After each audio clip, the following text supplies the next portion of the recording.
క్రీస్తునాథుని యందు ప్రియ సహోదరి సహోదరులారా, ఈరోజు ముఖ్యంగా మనం ఒక గొప్ప అంశాన్ని గురించి ధ్యానం చేయబోతున్నాం. దేవుని యొక్క ప్రణాళిక ఈ భూలోకములో ఉన్న ఏ ఒక్క ఆత్మ నాశనము కాకూడదు. It is the intention of God, it is the desire of the lord that no soul, no single person should be lost. అందుకనే దేవుడు ఏ ఒక్క ఆత్మ నాశనమైపోతుందో అని, ఏ ఒక్క బిడ్డ నా నుండి వెళ్ళిపోతాడో అని అనుక్షణం నిద్ర లేకుండా ఆయన మన గురించి ఎదురు చూస్తున్నాడు, కాపలా కాస్తున్నాడు. సాధారణంగా మనం అంటూ ఉంటాం, ఏమ్మా ఫోన్ చేయలేదు, ఎందుకండి ఫోన్ చేయలేదు, మాట్లాడటం లేదు, చాలా రోజులు కనిపించలేదు అని అడిగినప్పుడు మనం ఏం చెప్తామంటే, చాలా బిజీగా ఉన్నామండి, చాలా బిజీగా ఉన్నాం, పనుల్లో బిజీగా ఉన్నాం, వ్యాపారంలో బిజీగా ఉన్నాం, చదువుల్లో బిజీగా ఉన్నాం, ఉద్యోగంలో బిజీగా ఉన్నాం, నో టైం అని చెప్తూ ఉంటాం. ఫోన్ చేయడానికి, మాట్లాడడానికి లేదా పలకరించడానికి నో టైం అని చెప్తూ ఉంటాం. కానీ దేవుడు కూడా ఇదే మాట చెప్తున్నాడు, I have no time to take rest. నేను విశ్రాంతి తీసుకోవడానికి నాకు సమయమే లేదు, నేను నిద్రపోవడానికి సమయమే లేదు. I don't have time to sleep. ఎందుకంటే నేను ఒక్క క్షణం కళ్ళు మూస్తే ఈ ప్రపంచం ఏమైపోతుందో అని భయం. ఒక్కసారి ఆయన విశ్రాంతి తీసుకుంటే ఈ ప్రపంచమంతా అల్లకల్లోలం అయిపోతుందేమో అని భయం. కాబట్టి ఆయన నింగికి నేలకు మధ్యలో వేలాడుతూ మన కోసం ఎదురు చూస్తూ ఉన్నాడు, మన వైపే చూస్తూ ఉన్నాడు. నా బిడ్డ ఎప్పుడు వస్తాడా, ఎప్పుడు తిరిగి వస్తాడా అని ఎదురు చూస్తూ ఉన్నాడు. ఈరోజు దేవుని యొక్క ప్రణాళిక, ఏ ఒక్కరు కూడా నాశనం కాకూడదు. ఎక్కడైనా ఒక్క ఆత్మ ఆయన కోసం ఎదురు చూస్తూ ఉంటే అక్కడికి పరిగెత్తుకుని వెళుతూ ఉన్నాడు. ఏ బిడ్డ అయితే ఆయన కోసం దాహంతో ఎదురు చూస్తూ ఉన్నారో అక్కడ పరిగెత్తుకుని వెళుతూ ఉన్నాడు. అందుకనే ఆ ఒక్క ఆత్మను కాపాడడం కోసం 99 గొర్రెలను వదిలి ఒక గొర్రె కోసం అరణ్యానికి వెళుతున్నాడు. 99 నీతిమంతులను వదిలి ఒక పాపాత్ముని కోసం పరిగెత్తుతూ ఉన్నాడు. ఆయన యొక్క ఉద్దేశం, మనలో ఏ ఒక్కరు కూడా నాశనం కాకూడదు, ఆయన్ను వదిలి వెళ్ళిపోకూడదు అన్నదే ఆయన యొక్క గొప్ప సంకల్పం. యోహాను సువార్త 4వ అధ్యాయం 4వ వచనములో మనం చూస్తూ ఉన్నాం. ఒకసారి చదువుతారా? యోహాను సువార్త 4వ అధ్యాయం 4వ వచనం. సుప్రభు సమరయ స్త్రీని ఎత్తుక్కుంటూ సుమారుగా 40 కిలోమీటర్ల దూరం ప్రయాణం చేస్తూ ఉన్నాడు. ఎన్ని కిలోమీటర్లు అండి? 40 కిలోమీటర్ల దూరం. గమనించండి, ఒక ఆరోగ్యంగా ఉన్నటువంటి వ్యక్తి ఒక రోజుకు ఎన్ని గంటలు నడవగలడు, ఎన్ని కిలోమీటర్లు నడవగలడు? ఆరోగ్యంగా అన్ని విధాలుగా ఆరోగ్యపరంగా ఉన్నటువంటి ఒక వ్యక్తి ఒక రోజుకి ఎన్ని కిలోమీటర్లు నడవగలడు? కొంతమంది 10 కిలోమీటర్లు, 15 కిలోమీటర్లు, 20 కిలోమీటర్లు. సుమారుగా ఉదయం నుంచి సాయంత్రం వరకు నడిస్తే ఒక 15 నుంచి 20-25 కిలోమీటర్లు నడవగలడు. ఇక్కడ సమరియా నుండి ఆ యాకోబు బావి దగ్గరకు ఉన్నటువంటి ఆ యొక్క కిలోమీటర్లు సుమారుగా 40 కిలోమీటర్లు అని మరి బైబిల్ చరిత్రలో మరి గ్రంథాల్లో చూస్తూ ఉన్నాం. అయితే యేసు ప్రభువుకు తెలుసు, సమరియా అనే ఒక స్త్రీ సుమారుగా 5గురిని వివాహమాడి ఎవరితో ఉండాలో, ఏ విధంగా జీవించాలో తెలియక సతమతమవుతూ ఆమె యొక్క ఆత్మను నాశనం చేసుకుంటుంది అని తెలుసుకున్నటువంటి యేసు ప్రభు ఆమె కోసం 40 కిలోమీటర్లు ప్రయాణం చేస్తున్నాడు. గమనించండి, ఒక వ్యక్తి యావరేజ్గా 20 నుంచి 25 కిలోమీటర్ల వరకు నడవగలడు 24 గంటల్లో లేదా 10-12 గంటల్లో. అయితే ఒక ప్లేస్లో ప్రదేశంలో యేసు ప్రభు ప్రసంగాన్ని ముగించుకొని ఈ యాకోబు బావి దగ్గరకు రావాలి అంటే సుమారుగా 40 కిలోమీటర్లు ప్రయాణం చేయాలి. అంటే యేసు ప్రభు ఆ యాకోబు బావి దగ్గర ఆ సమరయ స్త్రీను నీళ్ల కోసం అడుగుతున్నప్పుడు ఎంత ఏ సమయం అయిందండి? మధ్యాహ్న సమయం. అంటే సుమారుగా నిన్నటి రాత్రే యేసు ప్రభు ప్రయాణం చేసి ఉంటాడు.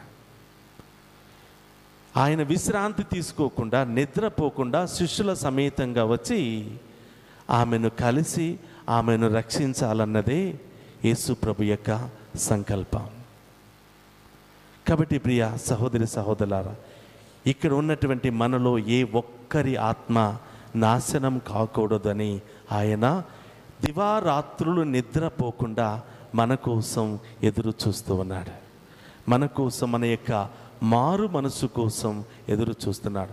మనం ఎలాంటి పాపపు స్థితిలో ఉన్నా, ఏ పరిస్థితిలో మనం జీవించినా దేవుడు మనందరికీ ఇంకొక అవకాశాన్ని ఇస్తున్నాడు. He wants to give us a chance again and another chance. 99 సార్లు మనం ఫెయిల్ అయిపోయినా ఇంకొక అవకాశాన్ని దేవుడు మనకి ఇవ్వటానికి ప్రయత్నం చేస్తూ ఉన్నాడు. ఏ ఆత్మ అయితే ఆయన కోసం ఎదురు చూస్తుందో, ఏ ఆత్మ అయితే మారు మనసుతో ఆయన కోసం ఎదురు చూస్తుందో ఆయన ఎత్తుక్కుంటూ వెళుతూ ఉన్నాడు. Praise the lord, hallelujah, hallelujah. ఇక్కడ మనం చూస్తాం లూకా శుభవార్త 19వ అధ్యాయం 1వ వచనం నుంచి మనం 9వ వచనం వరకు చూసినట్లయితే, ఇంకొక ఆత్మను రక్షించడానికి యేసు ప్రభు పరుగున వెళుతూ ఉన్నాడు. లూకా శుభవార్త 19వ అధ్యాయం 1వ వచనం నుండి, యేసు ఎరికో పట్టణమున ప్రవేశించి దాని గుండా వెళ్ళుచుండెను. అక్కడ సుంకరులలో ప్రముఖుడు జక్కయ్య అను పేరుగల ధనికుడు ఉండెను. అతడు యేసును చూడవలెనని యత్నించెను. ప్రైజ్ ది లార్డ్, హల్లెలూయా. యేసు ప్రభుకు తెలుసు ఎరికో అనే పట్టణంలో పాపి అయినటువంటి జక్కయ్య ఆయన కోసం ఎదురు చూస్తున్నాడు అని తెలుసు. ఆ వ్యక్తిని రక్షించాలని ఆయన పరుగున ప్రయాణం చేస్తూ ఉన్నాడు. గమనించండి ప్రియ సహోదరు, యేసు ప్రభు యొక్క దాహం, మన యొక్క దాహం ఈ లోకంలో స్థిరపడాలి, ఈ లోక వ్యామోహాల్లో నిండిపోవాలి, ఈ లోక పాపాలన్నీ కూడా చేయాలి అనేది మన దాహం అయితే, ఆ పాపములో పడిపోతూ కొట్టి మిట్టాడుతున్నటువంటి పాపిని లేవనెత్తాలన్నదే యేసు ప్రభు యొక్క ముఖ్యమైనటువంటి ఉద్దేశం. ఏ ఒక్క వ్యక్తి పాపము ద్వారా కానీ శాపము ద్వారా కానీ ఏ ఒక్క వ్యక్తి నాశనం కాకూడదు, నా నుండి వెళ్ళిపోకూడదు. ప్రతి ఒక్కరు కూడా దీవించబడాలి, ఆశీర్వదించబడాలన్నది దేవుని యొక్క ప్రణాళిక. Praise the lord, hallelujah. గమనించినట్లయితే యేసు ప్రభు యొక్క ఉద్దేశం పాపిగా ఉన్న ఆ వ్యక్తిని రక్షించాలన్నదే. He wanted to give him another chance. ఆ పాపి అయినటువంటి ఆ యొక్క వ్యక్తికి, ఆ జక్కయ్యకు ఇంకొక అవకాశం ఇవ్వడానికి యేసు ప్రభు వెళుతూ ఉన్నాడు. చాలామంది ఏమనుకుంటామంటే, అయ్యో మోసాలు ఎన్నో చేస్తున్నాను, పాపాలు ఎన్నో చేస్తున్నాను, నేను దేవుని సన్నిధిలోనికి వెళ్ళడానికి అర్హుడను కాదు, అర్హురాలను కాదు అని చాలాసార్లు సాకులు చెప్పుకుంటూ మనం చేయవలసిన ప్రార్థన పూజలన్నీ కూడా మానేస్తాం. గమనించండి, వాక్యములో మనం చూస్తున్నాం, మనము దేవుణ్ణి వదిలి వెళ్ళిపోయాం కానీ దేవుడు మనల్ని వదిలి వెళ్ళిపోలేదు. లూకా సువార్త 15వ అధ్యాయంలో మనం చూస్తూ ఉన్నాం. 11వ వచనం నుంచి మనం చూసినట్లయితే తప్పిపోయిన కుమారుడి గురించి మనం చూస్తున్నాం. ప్రైజ్ ది లార్డ్, హల్లెలూయా. ఆ తప్పిపోయిన కుమారుడు తండ్రిని వదిలి వెళ్ళిపోయాడా, లేకపోతే తండ్రే తప్పిపోయిన కుమారుని పంపించేశాడా? కుమారుడే తండ్రిని వదిలి వెళ్ళిపోయాడు. ప్రైజ్ ది లార్డ్, హల్లెలూయా. మనం తప్పిపోయిన గొర్రెని గురించి మనం చూస్తున్నాం. 100 గొర్రెలు అరణ్యానికి మేయటానికి తీసుకుని వెళితే ఆ 100 గొర్రెలో నుంచి ఒక గొర్రె తప్పిపోయింది. Praise the Lord. Praise the Lord. లేదా 100 గొర్రెలు ఒక గొర్రెను పంపించేశాయా? No. Praise the lord. Hallelujah. Hallelujah. తప్పిపోయిన వారు తిరిగి రావడానికి దేవుడు ఇంకొక అవకాశాన్ని ఇస్తున్నాడు. పాపము చేసిన వాడు పశ్చాత్తాపపడి తిరిగి రావడానికి దేవుడు ఇంకొక అవకాశం ఇస్తున్నాడు. God gives always a chance. ప్రతి ఒక్కరికి ఒక ఛాన్స్. మానవులుగా మనం ఏం చెప్తాం? 3 సార్లు క్షమించాను, ఇంక నేను క్షమించను అని చెప్తూ ఉంటాను. నేను చాలాసార్లు చెప్పాను, ఇక నీ మాట నేను వినను, నిన్ను క్షమించను అని చెప్తాను. అందుకనే పేతురు గారు ఏమంటున్నాడంటే, అయ్యా, ఒక వ్యక్తి నాకు వ్యతిరేకంగా పాపం చేస్తే ఎన్నిసార్లు క్షమించాలి? 770 సార్లా? 7 సార్లు అంటే 770 సార్లు అని చెప్తున్నాడు. There is no limit in forgiving. జీవితం అంతా మనం క్షమిస్తూనే ఉండాలి. వై? బికాస్ ఎందుకు? ఆయన మనల్ని క్షమిస్తూ ఉన్నాడు కాబట్టి. ఉదయం నుంచి సాయంత్రం వరకు మనం చేసిన ప్రతి తప్పును ఆయన క్షమిస్తున్నాడు కాబట్టి మనం కూడా ఒకరినొకరు క్షమించుకోవాలి అని దేవుడు చెప్తున్నాడు. Praise the lord. Hallelujah. Hallelujah. కాబట్టి ప్రియ సహోదరి సహోదరులారా, తప్పు చేయగానే శపించే దేవుడు కాదు. పాపం చేయగానే దూరంగా ప్రారదోలే దేవుడు కాదు. మనం తప్పు చేస్తున్నాం, మనం పాపం చేస్తున్నాం, ఆ గొప్ప దేవుని ప్రేమ నుండి దూరంగా వెళ్ళిపోతున్నాం. ఆ గొప్ప దేవుని యొక్క ఆశీర్వాదం నుండి దూరంగా వెళ్ళిపోతున్నాం. కాబట్టి ఈరోజు దేవుడు మనందరితో మాట్లాడే ఒక మాట, ప్రియబిడ్డ, తప్పు చేయటం గొప్పతనం కాదు. తప్పు చేసి ఎవరికి కనిపించలేదు అని చలామణి అయిపోవటం గొప్ప కాదు. తప్పు చేసిన ప్రతి ఒక్కరూ పశ్చాత్తాపపడాలి. ఇతరులకు అన్యాయంగా, ఇతరులకు భారంగా ఉన్న ప్రతిసారి మనం పశ్చాత్తాపపడి ఆయన దగ్గరకు వెళితే తప్పకుండా ఆయన మనల్ని స్వీకరిస్తాడు. ఆయన తప్పకుండా మనందరికీ ఒక అవకాశాన్ని ఇస్తాడు. Praise the lord. హల్లెలూయా. అందుకని మనం చూస్తూ ఉన్నాం, ఆ 100 గొర్రెల్లో ఒక గొర్రె తప్పిపోయినప్పుడు 99 గొర్రెలను వదిలిపెట్టి ఆ ఒక్క గొర్రె కోసం అరణ్యమంతా వెళుతూ ఉన్నాడు. రాత్రనగా పగలనగా చెట్లనగా చేమలనగా ఆ పర్వతాల గుండా ఎదుగుతూ ఉన్నాడు. రాళ్ల దెబ్బలను లెక్క చేయటం లేదు, విష సర్పాలను లెక్క చేయటం లేదు, క్రూర జంతువులను లెక్క చేయటం లేదు. ఆ తప్పిపోయిన గొర్రె దొరికేంత వరకు ఆయన తపనతో పరిగెత్తుతున్నాడు. కాబట్టి ప్రియ సహోదరి సహోదరులారా, తప్పిపోవటం, పారిపోవటం గొప్పతనం కాదు, తిరిగి రావటం గొప్పతనం. తెలుసుకుని పశ్చాత్తాపపడి దేవుని దగ్గరికి రావటం గొప్పతనం. Praise the lord. హల్లెలూయా. యెషయా 59 1-2 వచనాల్లో దేవుడు చెప్తూ ఉన్నాడు. యెషయా 59 1-2 వచనాల్లో మనం చూస్తూ ఉన్నాం. ప్రభు హస్తము మిమ్ము రక్షింపలేనిదిగా కురచ కాలేదు. ప్రభుని హస్తము మిమ్మల్ని రక్షింపలేనటువంటి కురచ చెయ్యి కాదు. ఆయన మీ మనవిని ఆలకింపలేని చెవిటివాడు కాలేదు. ఆయన మీ మనవులను ఆలకింపలేని చెవిటివాడు కాదు. మీ పాపములు మీకు దేవునికి మధ్య అడ్డముగా, మీ పాపములు నాకును మీకు మధ్య అడ్డముగా ఉన్నవి. మీ దోషముల వలన ఆయన తన ముఖమును మరుగు చేసుకుని నీ వేడుకలను ఆలకింపుకున్నాడు. Praise the lord. Hallelujah. Hallelujah. గమనించండి ప్రియ సహోదరులారా, దేవుడు మన జీవితంలోనికి రావాలి అన్నా, దయ్యము మన జీవితంలోనికి రావాలి అన్నా మన సహకారం లేకపోతే ఇద్దరు కూడా రాలేరు. దేవుడు మన జీవితంలోనికి రాడు, దయ్యం కూడా మన జీవితంలోనికి రాదు మన సహకారం లేకుండా. మంచి పనులు చేస్తే దేవుడు తిరిగి వస్తాడు, పాపము చేస్తే దుష్టశక్తి పరిగెత్తుకుని వస్తుంది. ఇద్దరికీ సహకరిస్తున్నాం. మాకు దుష్టశక్తి దయ్యమే కావాలన్న వాళ్ళు దేవుని వదిలిపెడితే చాలు, దయ్యం పరిగెత్తుకుని వస్తుంది. నాకు దుష్టశక్తి వద్దు, దయ్యం వద్దు, బాధలు వద్దు, సమస్యలు వద్దు, నీవే నాకు కావాలి అని అనుకున్నప్పుడు దేవుడు మన దగ్గరికి వస్తాడు. ప్రియ సహోదరులారా, ఒక్క ప్రశ్న.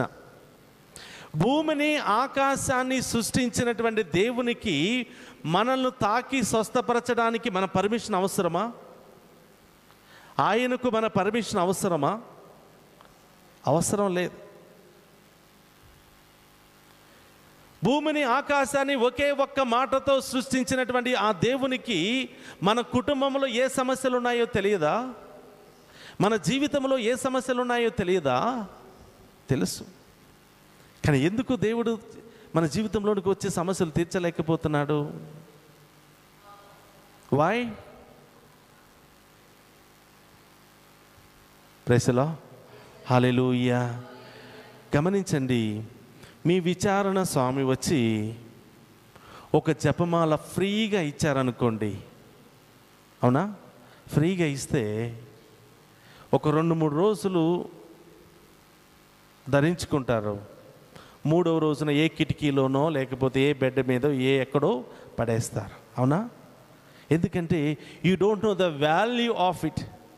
ఆయన ఎక్కడి నుంచో తీసుకుని రావచ్చు, కానీ నీవంటే చాలా ఇష్టం కాబట్టి ఆ ఉన్న జపమాలను నీకు ఇస్తే అది ఫ్రీగా వచ్చింది కాబట్టి నీకు దాని విలువ తెలియదు కాబట్టి కిటికీలోనో చూరులోనో అక్కడో ఇక్కడో పడేస్తా, అవునా? ఇంకొక ఉదాహరణ, 1,00,000 రూపాయలు పెట్టి బంగారపు చైన్ తయారు చేయించుకుంటున్నావు, అవునా? కష్టపడి డబ్బులు సంపాదించి నువ్వు మంచి చైన్ తయారు చేసుకుంటున్నావు. ఒకవేళ నువ్వు ధరించినన్ని రోజులు ధరిస్తావు, అవసరం లేనప్పుడు ఎక్కడ పెడతావు? ఎక్కడ పెడతారండి? జాగ్రత్తగా తీసి లోపల బీరువాలోకి తీసుకెళ్ళి లోపల దాచుకుంటా, అవునా? ఎస్. ఎందుకు? అది కిటికీలో పడేయచ్చు కదా, బయట వరండాలో పడేయచ్చు కదా. Why? Because you know the value of it. ఆ దేవుని యొక్క గొప్ప శక్తి మనందరికీ అర్థం కావడం కోసం మనం వెళ్ళి ఆ దేవుని యొక్క ఆశీర్వాదం కోరడం కోసం ఆయన హీ వాంటెడ్ అవర్ కోఆపరేషన్. ఆయనకు మన సహకారం అవసరం. చాలామంది అడగందే అమ్మైనా పెట్టదు అన్నాడు. అమ్మ ఆకలి తెలియదా? తన బిడ్డ ఆకలి అమ్మకి తెలియదా? ఒక స్టేజ్ వరకు అమ్మ పెడుతుంది, ఒక స్టేజ్ వరకు అమ్మ బిడ్డ యొక్క ఆకలిని తెలుసుకుంటుంది. 2వ స్టేజ్లో బిడ్డ యొక్క ఆకలి కోసం ఎదురు చూస్తుంది. బిడ్డ ఆకలి అయ్యింది అమ్మ అన్నం పెట్టు అని అడగటం కోసం ఎదురు చూస్తుంది. అమ్మ ఆకలి ఉంది అని చెప్తే అమ్మ పరిగెత్తుకుని కిచెన్లోనికి వెళ్ళి ఆ బిడ్డకి ఇష్టమైందన్నీ కూడా తీసుకుని వస్తుంది. Praise the lord, hallelujah, hallelujah. కాబట్టి ప్రియ సహోదరి సహోదరులారా, ఆ దేవుడు దీవించాలన్నది ఆయన యొక్క కృప. మనందరం కూడా నాశనం కాకూడదు అన్నది ఆయన ఉద్దేశం. ఏ ఒక్కరు కూడా నాశనం కాకుండా ఆయనలాగా సంతోషంగా ఉండాలన్నది ఆయన యొక్క ఉద్దేశం. కానీ మనం ఏం చేస్తున్నాం? పాపం చేస్తూ ఉన్నాం. పాపం చేసి దేవుని దూరంగా వెళ్ళిపోతూ ఉన్నాం. ఇప్పుడు దేవుడు దూరంగా వెళ్ళిపోయిన వారిని రక్షించడానికి ఆయన సిద్ధముగా ఉన్నాడు. But are we ready to come back? మనం ఆ గొప్ప దేవుని దగ్గరికి రావడానికి సిద్ధంగా ఉన్నామా? దేవుడు ఏం చేస్తున్నాడంటే, హృదయానికి ఉన్నంత కపటము దేనికి లేదు. ఆ ఒక్క హృదయం మారితే చాలు, శరీరం అంతా కూడా దీవించబడుతుంది, కుటుంబం అంతా కూడా దీవించబడుతుంది. కాబట్టి ప్రియ సహోదరులారా, తప్పు చేసిన ప్రతి వ్యక్తి తప్పు చేశాను అని తెలుసుకుని పశ్చాత్తాపపడి ఆయన దగ్గరకు రావడం అంటే ఆయనకి చాలా ఇష్టం. ప్రైజ్ ది లార్డ్, హల్లెలూయా. మన దేవునిలో ఉన్నటువంటి ప్రేమ కృప చూడండి. ఎన్ని తప్పులు చేసినా ఆయన he wanted to give us a chance. ఇంకొక అవకాశాన్ని ఇవ్వడానికి ఆయన ఎప్పుడు కూడా సిద్ధముగా ఉన్నాడు. కాబట్టి ప్రియ సహోదరులారా, ఈరోజు దేవుడు ఏం చెప్తున్నాడంటే యెషయా 59:1-2 వచనాల్లో, భూమిని ఆకాశాన్ని సృష్టించినటువంటి నేను నీ చిన్న సమస్య తొలగించడం నాకు పెద్ద లెక్క ఏమీ కాదు.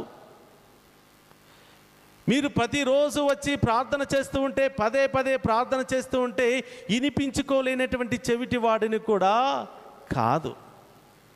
కానీ ఏం జరుగుతుంది, చాలామంది ఏం చేస్తున్నామంటే తప్పు చేస్తున్నాం, దేవునికి విరుద్ధంగా జీవిస్తున్నాం. దేవుడు క్షమిస్తాడులే,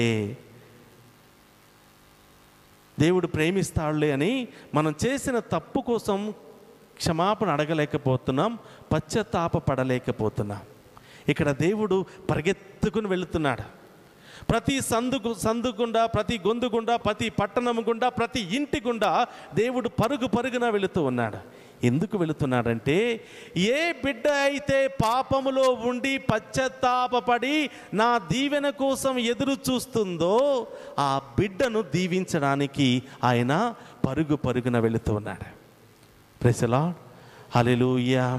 ప్రభువా, నేను పాపము చేశాను, నేను దోషిని దేవా, నన్ను క్షమించండి అని అడిగినప్పుడు దేవుడు ఏం చేస్తున్నాడు, పరిగెత్తుకుని వచ్చి కౌగలించుకుని ఆ బిడ్డను ముద్దాడి, బిడ్డా, you are my only son, నీవు నాకు ప్రియమైన బిడ్డవని కౌగలించుకుంటున్నాడు. Praise the lord, hallelujah. ఈరోజు మరి ఈ యొక్క జక్కయ్య విషయంలో మనం చూస్తున్నాం. యెరికో వీధుల గుండా యేసు ప్రభు పరిగెత్తుకుని వెళుతున్నారు, అవునా? యేసు ప్రభు పక్కన చాలామంది నడుస్తున్నారు, ఇటువైపున చాలామంది నడుస్తున్నారు, ముందు చాలామంది నడుస్తూ ఉన్నారు, వెనకాల చాలామంది నడుస్తూ ఉన్నారు. యేసు ప్రభు ఎక్కడికి వెళ్ళినా యేసు ప్రభు గురించి విన్నవాళ్ళు ఈయన ఎవరో అని చూడడానికి వచ్చిన వాళ్ళు ఉన్నారు, ఈయన ఏం చేస్తాడా చూద్దామని వచ్చిన వాళ్ళు ఉన్నారు, ఈయన ఎక్కడి నుంచి వచ్చాడు, ఎలాగ ఈ అద్భుత కార్యాలు చేస్తున్నాడు అని చూడడానికి చాలామంది వస్తూ ఉన్నారు. అందరూ ఈయన ఏం చేస్తాడా అని చూస్తున్నారు తప్పితే నేను కూడా మరి దేవుని దీవెన పొందుకుందామని ఎవరు కూడా ఆలోచించలేదు. ఇక్కడ గమనించండి, యేసు ప్రభు ఇంతమందిని వదిలి ఎక్కడికి పరిగెత్తుతున్నాడు? ఆయన చుట్టూ ఉన్న వాళ్ళని వదిలాడు, ముందున్న వాళ్ళని అందరినీ వదిలిపెట్టి ఆయన పరుగున వెళుతూ ఉన్నాడు. ఎవరి కోసం వెళుతున్నారు? ఏ ఆత్మ అయితే పశ్చాత్తాపపడి ఆయనను చూడాలి, మారు మనసు పొందాలి, హృదయ పరివర్తన చెందాలి అని ఏ ఆత్మ అయితే ఆయన కోసం పరిగెత్తుతుందో ఆ ఆత్మను రక్షించడం కోసం, ఆ ఆత్మను కాపాడడం కోసం ఆయన పరుగున వెళుతున్నాడు. ఇంకొకటి గమనించండి ప్రియ సహోదరులారా, యేసు ప్రభు ఆ యెరికో వీధుల్లో వెళుతూ ఉన్నప్పుడు ఎవరిని పిలిచాడు? జక్కయ్య, త్వరగా దిగిరా అని పిలిచాడు. పక్కనున్న వాళ్ళతో మాట్లాడలేదే, ఇటువైపున ఉన్న వాళ్ళతో మాట్లాడలేదే, ఎవరిని పేరెట్టి పిలవలేదే. ఎందుకు ఆయన్ని పిలిచాడు? గాడ్ నోస్, ఆయనకి తెలుసు ఆ ఆత్మ ఈయన కోసం దహిస్తుందని. ఆయనకు తెలుసు ఆయన యేసు ప్రభు కోసమే ఎదురు చూస్తున్నాడని. ఆయనకు తెలుసు ఎన్నో పాపాలు చేసి ఎంతోమందిని మోసం చేసి హృదయ పరివర్తన చెంది ఆయనను చూస్తే చాలు నేను ఆశీర్వదించబడతాను అని దాహముతో విరిగి నలిగినటువంటి హృదయముతో ఎదురు చూస్తున్నాడని ఆయనకు తెలుసు. అందుకనే ఆయన కోసం వచ్చాడు, ఆయన్నే పిలుస్తున్నాడు. ప్రైజ్ ది లార్డ్, హల్లెలూయా. ప్రియ సహోదరులారా, ఆ గొప్ప వ్యక్తిని చూసినప్పుడు జక్కయ్య, త్వరగా దిగిరా అని మాట్లాడటమే కాదు, నేను నీ ఇంటికి వస్తాను, నీతో నేను భోజనం చేస్తాను అని ఆ పాపి అయినటువంటి ఇంటికి వెళుతూ ఉన్నప్పుడు పక్క వాళ్ళు ఏమంటున్నారు? అరే, రోజు ఆయన వెనకాల వెళుతున్నాం, ఆయన ఎక్కడ అద్భుతాలు చేస్తే చూడడానికి వెళుతూ ఉన్నాం, ముందు వెనకాల వెళుతూ ఉన్నాం. కొంతమంది శిష్యులతో కూడా అంటున్నారు, ఏంటి మీ గురువు మొన్నటి వరకు అందరినీ మోసం చేసిన వ్యక్తి దగ్గరికి వెళ్తున్నాడు, మేము ధనవంతులం, మేము పుణ్యాత్ములం, మేము నీతిమంతులం, మా దగ్గరికి వస్తే ఇంకా ఎక్కువ వంట పదార్థాలు తయారు చేసి పెడతాము కదా, ఎందుకు ఆయన దగ్గరికి వెళుతున్నాడు అని శిష్యులను సూటిపోటి మాటలతో అంటున్నారు. యేసుప్రభు ఏమీ పట్టించుకోలేదు. His business is to save the last. ఆయన యొక్క ఉద్దేశం తప్పిపోయిన వారిని వెతికి రక్షించడానికే ఆయన ఈ లోకానికి వచ్చాడు. తప్పిపోయినటువంటి ఒక్క జక్కయ్యను రక్షించడానికి తన ఇంటికే వెళుతున్నాడు యేసయ్య. ఎందుకంటే ఆయన చూడడానికి ఎంతో దూరము నుండి పరిగెత్తుకుని వచ్చాడు. ఆయన చూడడానికి అందరూ రోడ్డు మీద నిలబడితే నేను యేసయ్యను కళ్ళారా చూడాలి అని పశ్చాత్తాపంతో చెట్టు మీద నుంచి చూస్తున్నాడు. జక్కయ్య ఉద్దేశం పక్కన ఉంటే కనిపిస్తాడో లేదో, ముందుగా ఉంటే మొత్తం కనిపిస్తుందో లేదో, ఈ సైడ్ ఉంటే యేసుప్రభు చెవి ముక్కు మాత్రమే కనిపిస్తాయి. I want to see Jesus fully. నేను యేసయ్యను మనసారా కళ్ళారా చూడాలి. అది ఆయన యొక్క దాహం. ఈ విధంగా ఆయన్ను వెతుక్కుంటూ ఆయనకి ఒక అవకాశాన్ని ఇవ్వడానికి వెళుతున్నాడు. ఆ పాత జీవితాన్ని మార్చడానికి వెళుతున్నాడు. ఆ పాపపు జీవితాన్ని మార్చడానికి వెళుతున్నాడు. జనాలందరూ ఏమనుకుంటున్నారంటే వీడు సుంకరి, పాపి, ధనిక పేద తారతమ్యాలు లేకుండా అందరి దగ్గర పన్ను వసూలు చేసుకున్నాడు, అతి తక్కువ కాలంలోనే గొప్ప ధనవంతుడైపోయాడు, ఎంతోమందికి కన్నీళ్లకు కారకుడయ్యాడు, వాళ్ళ కన్నీళ్ళన్నీ వీడికి శాపంగా మారతాయి అని చాలామంది అంటున్నారు. ఇంటి దగ్గర భార్య ఏమంటుంది, ఎందుకండి పాపపు సొమ్ము, అనవసరంగా వాళ్ళ దగ్గర అన్ని ట్యాక్సులన్నీ వసూలు చేసి ఎందుకండి తీసుకుని వస్తారు. ఒక బిడ్డ చనిపోయాడు, ఇంకొక బిడ్డ మంచానే ఉన్నాడు, ఇంకొక బిడ్డ ఎన్ని రోజులు బతుకుతాడో తెలియదు. మీరు చేసిన పాపాలు బిడ్డలకి శాపంగా మారిపోయాయి. నిర్గమకాండము 20వ అధ్యాయం 5వ వచనంలో మనం చూస్తూ ఉన్నాం. తల్లిదండ్రులుగా నీవు చేసినటువంటి మంచి పనులకు పాపానికి 4 తరాల వాళ్ళు శాపానికి గురి అవుతారు. అదే నీవు మంచి పనులు చేస్తే, అదే నీవు ఆశీర్వాదకరమైన పనులు చేస్తే 1000 తరాలు దీవించబడతా. ఇంటిలో భార్య అంటుంది, ఎందుకండి పాపపు సొమ్ము, రోగాల మీద రోగాలు, సమస్యల మీద సమస్యలు, ఏం చేస్తామండి, ఇన్ని బాధలు, ఇన్ని సమస్యలు, రోగాలు వచ్చి చనిపోతే ఈ ఆస్తి అంతా ఏమవుతుంది అని ఒకవైపు భార్య దండిస్తుంది. భార్య మాట కూడా వినకుండా అడ్డమైన దారులకు వెళ్ళాడు జక్కయ్య. తెలుసుకున్నాడు, ధనం మనిషికి శాంతినివ్వలేదు, ఐశ్వర్యం మనిషికి సమాధానాన్ని ఇవ్వలేదు. ఆ నన్నిటితో పాటు దేవునితో ఉంటే దేవుడు అన్నీ కూడా సమకూరుస్తాడు. మత్తయి సువార్త 6వ అధ్యాయం 33లో మనం చూస్తున్నాం, మనమందరం కూడా ఆయన యొక్క రాజ్యాన్ని, నీతిని వెతికితే మనకు కావలసిన దానికంటే ఎక్కువగా దేవుడు ప్రసాదిస్తాడు. శాంతిని, సమాధానాన్ని, ప్రేమను, అన్ని ఐశ్వర్యాలను ప్రసాదిస్తాడు అని తెలుసుకున్నటువంటి జక్కయ్య ఆ నీతిని వెతకడానికి వెళ్ళాడు. ఆ నీతి సూర్యుని వెతకడానికి వెళ్ళాడు. ఆ రాజ్యాన్ని వెతకడానికి వెళ్ళాడు. అందుకనే యేసు ప్రభు కోసం ఆయన వెళ్ళాడు కాబట్టి, యేసు ప్రభును చూడడానికి ఆయన వెళ్ళాడు కాబట్టి, ఎంత దూరమైతే జక్కయ్య యేసు ప్రభు కోసం నడిచాడో అంత దూరం యేసు ప్రభు ఆయనతో తిరిగి ఇంటికి వస్తున్నాడు. Praise the lord. Hallelujah, hallelujah. ఒక్కసారిగా జక్కయ్య ఆశ్చర్యపోయి, ఇంత గొప్ప శక్తి కలిగిన దేవుడు, ఇన్ని వేల మంది ఈయన వెనకాల పడుతుంటే ఈయన నా వెనకాల పడ్డాడే, పాపి అయినటువంటి నన్ను రక్షించాలని ఆశపడుతున్నాడే అని చెప్పి, ఈ నీతిమంతునితో నేను ఉన్నప్పుడు అవినీతి కార్యాలు నాలో ఉండకూడదు, అవినీతితో సంపాదించిన ఏ ఒక్కటి నాలో ఉండకూడదని ఏం చెప్తున్నాడు, యేసు ప్రభుతో ఇంటికి వెళ్ళడానికి ముందే వదిలిపెట్టేస్తున్నాడు. అయ్యా, నేను ఎవరికైనా అన్యాయం చేస్తే 4 రెట్లు తిరిగి ఇచ్చేస్తా, నా ఆస్తిలో సగభాగం పేదలకు దానం చేస్తాను. సగభాగం ఇచ్చేశాడు, 4 రెట్లు ఇచ్చేసి, 4 రెట్లు అంటే ఉన్నదంతా కూడా ఇచ్చేశాడు. 1 రెట్టు కూడా ఆయన కోసం ఉంచుకోలేదు. నువ్వుంటే చాలయ్యా, నాకేమీ వద్దు. కాబట్టి ప్రియా సహోదరి సహోదరులారా, మనం కూడా ప్రతిరోజు ఏదో ఒక పాపం చేస్తూనే ఉన్నాం, ఏదో ఒక మోసం చేస్తూనే ఉన్నాం. దేవుని సన్నిధికి వచ్చాం. చాలాసార్లు ఏమనుకుంటామంటే, ప్రతి శుక్రవారం నేను వెళ్ళటం లేదా, ప్రతి మంగళవారం పునీత అంతోని గారి ప్రార్థనకి వెళ్ళటం లేదా, ప్రతి ఆదివారం మా విచారణలో పూజకి వెళ్ళటం లేదా, ఎందుకు ఈ సమస్యలు, ఎందుకు ఈ బాధలు, ఎందుకు ఈ ఆటంకాలు అని మనం దేవుణ్ణి ప్రశ్నిస్తూ ఉంటాం. కానీ మనమందరం కూడా గమనించాలి, మనలో ఉన్న బాధలు, సమస్యలు, ఆటంకాలన్నీ కూడా తొలగిపోవాలంటే దేవునికి మన సహకారం ఎంతగానో అవసరం.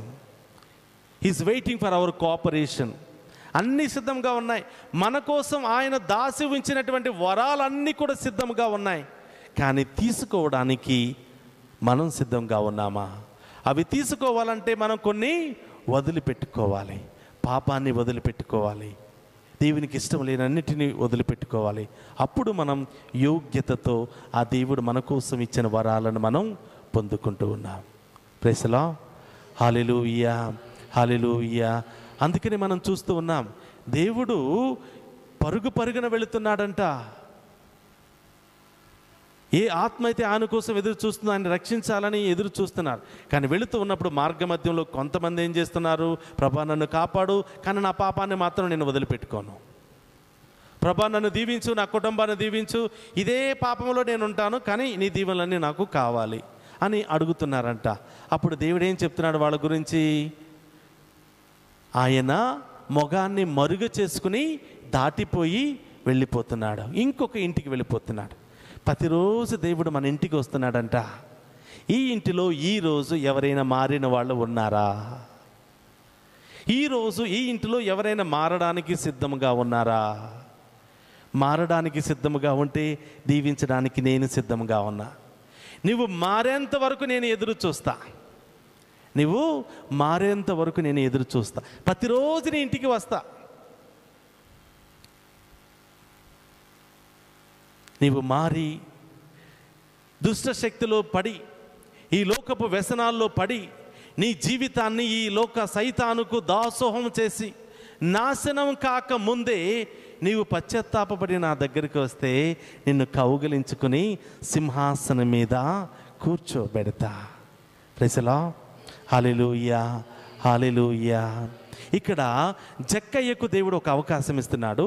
లూకాసు వార్త 15వ అధ్యాయంలో మరి తప్పిపోయిన కుమారుడికి ఒక అవకాశం ఇస్తున్నాడు. తండ్రిని కాదని, తండ్రి ప్రేమను కాదని దూరంగా వెళ్ళి ఆస్తులన్నీ కూడా నాశనం చేసి అన్ని వ్యసనాలకు గురి అయి జీవితాన్ని అనుభవించి పందుల తొట్టిలో, పందుల కొట్టాయంలో నుండి దేవుణ్ణి చూస్తున్నాడు. దేవుని క్షమాపణ కోరుతూ ఉన్నాడు. ప్రియ సహోదరులారా, సాధారణంగా ఆస్తులు, ఐశ్వర్యాలు ఎప్పుడు పంచుకుంటారండి? ఎప్పుడు పంచుకుంటారు? తండ్రి చనిపోయిన తర్వాత లేదా చనిపోవడానికి ముందు.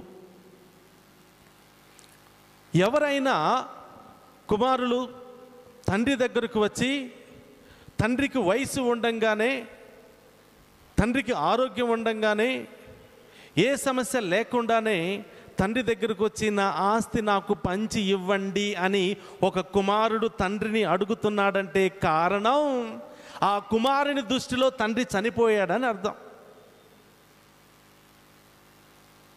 ఏ ఉద్దేశంతో? నానా ఇక నువ్వు లేవు, ఇక నీకు అనవసరం, నువ్వు బ్రతికి ఉన్నా ఒకటే, చనిపోయినా ఒకటే, నువ్వు నాకు ఇవ్వాల్సింది నాకు ఇవ్వు అని అడుగుతున్నాడని అర్థం. తండ్రి యవ్వన స్థితిలో ఉండగానే కుమారుడు తండ్రి దగ్గరకు వెళ్ళి ఆస్తిని అడుగుతున్నాడంటే తండ్రిని ఆల్రెడీ సగం చంపేశాడండి.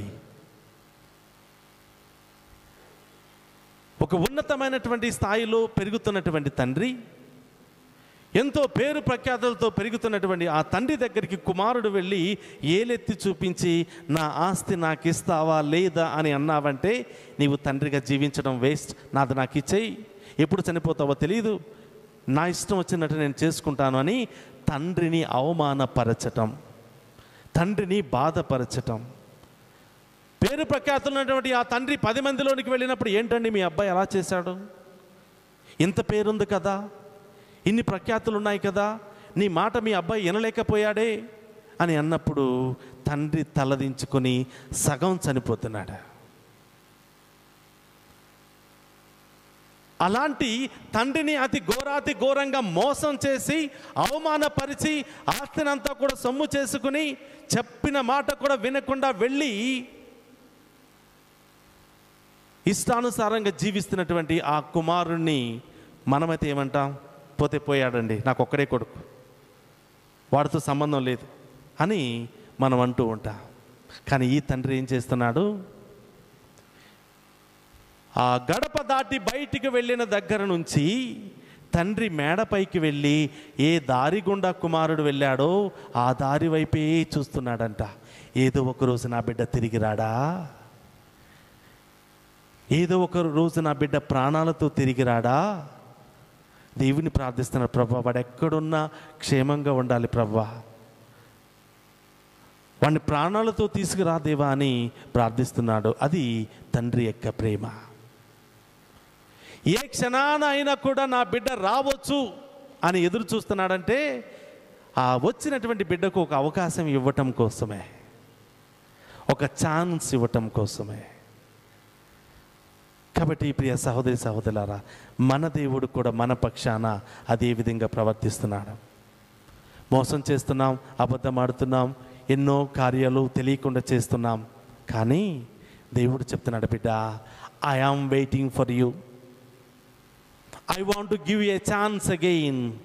నీకు ఇంకొక అవకాశాన్ని మారి నా దగ్గరికి రావడానికి, పాపము నుండి పుణ్య జీవితానికి, చీకటి నుండి వెలుగు జీవితానికి, పేద స్థితి నుండి ఉన్నతమైన స్థాయికి రావటానికి I'm giving you A chance again. ఎంతమంది ఈ అవకాశాన్ని వినియోగించుకోవడానికి సిద్ధంగా ఉన్నాం? ఎంతమంది ఈ గొప్ప దేవుడు ఇస్తున్నటువంటి ఈ అవకాశాన్ని వినియోగించుకోవడానికి సిద్ధంగా ఉన్నాం? నాకెప్పుడు కోపం వస్తుంది, నేను మారను అని అలాగే ఉంటావా? నేను ఎప్పుడు బూతులు తిడతాను, నేను మారను అని అలాగే ఉంటావా? నేను ఎప్పుడు మోసం చేస్తాను, నేను మారను అని అలా ఉంటావా? మోసం చేయటమే నా బిజినెస్, నా బిజినెస్లో మోసం చేయకపోతే నేను ముందుకు వెళ్ళలేను అని ఎప్పుడు అలాగే ఉంటావా? నా భార్యను తిట్టడమే నా పని, అలాగే ఉంటావా? నా భర్త గురించి అక్కడ ఇక్కడ మాట్లాడటమే నా పని, అలాగే ఉంటావా? దేవుడు ప్రతి ఒక్కరూ మారడానికి ఒక అవకాశం, మారి తిరిగి వచ్చిన ప్రతి బిడ్డను కౌగలించుకోవడానికి, దీవించడానికి, బలపరచడానికి, స్వస్థపరచడానికి, ఉన్నటువంటి పేద స్థితి నుండి ఉన్నతమైనటువంటి శిఖరాలకు చేర్చడానికి ఆయన ఎప్పుడూ సిద్ధంగానే ఉన్నాడు. గట్టిగా చప్పలు కొట్టి దేవుని స్తుతిద్దామా? మన జీవితం ఏంటో మనకు మాత్రమే తెలుసు. మన చీకటి ప్రపంచం మనకి మాత్రమే తెలుసు. మన యొక్క వెలుగు ప్రపంచం మనకి మాత్రమే తెలుసు. ఉదయం నుంచి సాయంత్రం వరకు మనం చేసే మంచి పనులు ఏంటో మనకి మాత్రమే తెలుసు, చెడ్డ పనులు ఏమిటో మనకు మాత్రమే తెలుసు. ఆ చీకటిని ప్రారదోలాలి అంటే ఆ ప్రభు దగ్గరికి వెళ్ళి పశ్చాత్తాపపడి, ప్రభా I want to come back, ప్రభా నేను మీ దగ్గరికి వచ్చేస్తాను, మీ బాటలో నేను నడుస్తాను. నీవు వెళ్ళిపోతూ నా ఇంటిని తప్పించుకుని వెళ్ళిపోవద్దు దేవా. ప్రతిరోజు మా ఇంటికి వస్తున్నావు, నేను సిద్ధంగా లేనని పక్క ఇంటికి వెళ్ళిపోతూ ఉన్నావు, కానీ ఈసారి నన్ను కూడా దీవించి వెళ్ళాలి దేవా. నేను కూడా పశ్చాత్తాపంతో జీవిస్తాను, నేను కూడా మారు మనసుతో జీవిస్తాను. ప్రభా నా ఇంటిని వదిలి వెళ్ళిపోవద్దు, నా బిడ్డల్ని వదిలి వెళ్ళిపోవద్దు, నా కుటుంబాన్ని వదిలి వెళ్ళిపోవద్దు, నన్ను చూసి పెడచెవిని పెట్టవద్దు దేవా, ముఖం చాటు వేసుకోవద్దు. ఎప్పుడు ఇలాగే ప్రార్థన చేస్తారు, ఎప్పుడు ఇదే పాపాలు చేస్తారు అని నన్ను చూసి నీ యొక్క చేతులను పెడచెవిని పెట్టవద్దు దేవా, ముఖం మరుగు చేసుకోవద్దు యేసయ్యా అని మనం ప్రార్థన చేయాలి. మనం అనుకున్నట్లు దేవుడు శిక్షించే దేవుడు కాదు. Is not a Hitler to punish, is not a Hitler to kill everybody. ఆయన మనల్ని ప్రేమించడానికే వచ్చాడు, మనల్ని క్షమించడానికే వచ్చాడు, మనకు ప్రాణభిక్ష పెట్టడానికే వచ్చాడు. ఏ స్థితిలో ఉన్నా ఈ దివ్య ప్రసాద ఆరాధనలో ఏం పొందుకోవాలనుకుంటున్నావో దేవునికి చెప్పు. జక్కయ్య చెయ్యి పట్టుకుని ఇంటికి నడిచి వెళుతున్నప్పుడు జక్కయ్య చాలా వదిలిపెట్టుకుంటానంటున్నాడు. పాపముతో సంపాదించిన ప్రతి పాపాన్ని వదిలిపెట్టుకుంటానని దేవునికి మాట ఇచ్చాడు. ఆయనను ఎత్తుక్కుంటూ వచ్చినటువంటి మనల్ని కూడా దేవుడు పిలుస్తున్నాడు, బిడ్డ నీ ఇంటికి నేను వస్తాను. ఈరోజు జక్కయ్య వలె ఏం వదిలిపెట్టుకోవడానికి నీవు సిద్ధంగా ఉన్నా? జక్కయ్య పాపాన్ని, పాపపు క్రియలను, ఆలోచనలను అన్నిటిని వదిలిపెట్టుకున్నాడు. ఆయన వదిలిపెట్టుకున్నటువంటి ఆ పాపాన్ని బట్టి కుటుంబాన్నే రక్షణ కుటుంబంగా మార్చేశాడు. తన జీవితాన్నే మార్చేశాడు. చావు బ్రతుకుల్లో ఉన్నటువంటి తన బిడ్డలను తాకి స్వస్థపరిచాడు. అవమానాన్ని తొలగించాడు. ఎప్పుడు ఊహించని విధంగా ఆనందాన్ని, శాంతిని, సమాధానాన్ని దయచేశాడు. ఈరోజు మనందరితో దేవుడి ఇంటికి రావాలనుకుంటున్నాడు. మనందరి కుటుంబంలో ఉన్న చీకటిని కూడా తొలగించాలని ఆశపడుతున్నాడు. అనారోగ్యంతో మన ఇంటి దగ్గర ఉన్న వారిని తాకి స్వస్థపరచాలనుకుంటున్నాడు. కానీ మనం మన పాత జీవితాన్ని వదిలిపెట్టుకోవడానికి సిద్ధముగా ఉన్నామా? వదిలిపెట్టి ఆ రక్షణ కోసం సహకరించే బిడ్డలుగా ఉన్నామా? ఆ దీవెనల కోసం సహకరించే బిడ్డలుగా ఉన్నామా? ఆత్మ పరిశీలన చేసుకుని క్షమించి నన్ను దీవించని దేవా అని ఏం కావాలో ఆ గొప్ప దేవుని అడిగి వేడుకుందాం.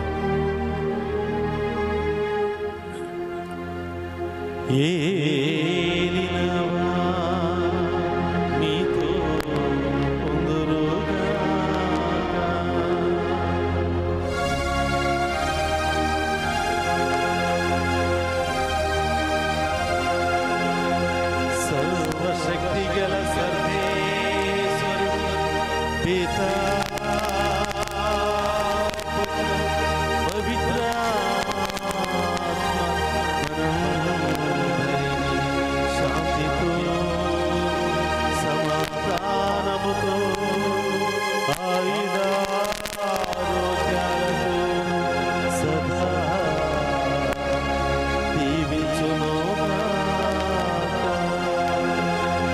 క్రీస్తునాథుని యందు ప్రియ సహోదరులారా, ఈరోజు దేవుడు మీ కుటుంబంలో గొప్ప కార్యాలు చేయబోతున్నాడా?